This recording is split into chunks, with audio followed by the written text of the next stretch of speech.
Hi, I'm Robert Benson, Director of Library Services for Roane State Community College. From September 27th to October 4th, our libraries commemorate Banned Books Week. This is an annual event sponsored by the American Library Association. Every year, school, public, and academic libraries across the country get requests to remove books from their collections. These requests are usually based on concerns about the way in which books discuss sex, violence, or race.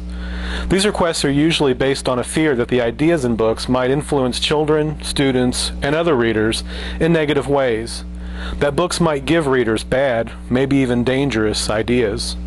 I know a lot of librarians, and no librarian I know would ever suggest that a parent shouldn't be involved or informed about the education of their child. But the idea of Banned Book Week goes further. Banned Books Week is a celebration of our freedom to read. It is a celebration of books, of words, and of ideas. Banned Books Week is an acknowledgement of the fact that books are not in and of themselves dangerous. It is also an acknowledgement of the fact that the freedom to read is about more than just deciding what you will choose to read and what you choose not to read.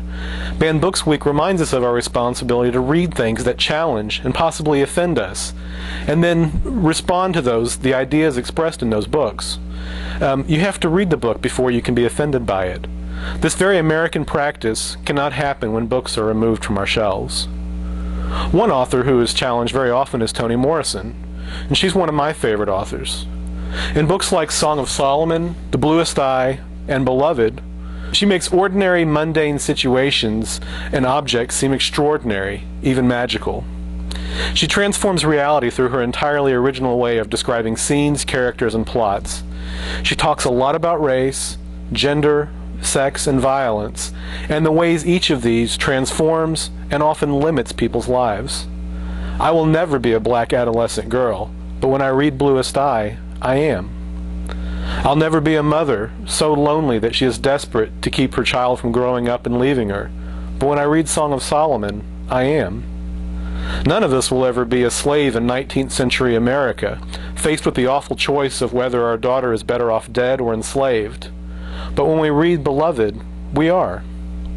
That's why I read, because it gives me the chance to live lives I would otherwise not be able to live. It gives me understandings I can't get any other way. That's why I like Toni Morrison. It's why I love books, and it's what I love about being a librarian. But don't take my word for it. Decide for yourself. Visit your local library and read a banned book. I can personally recommend these three.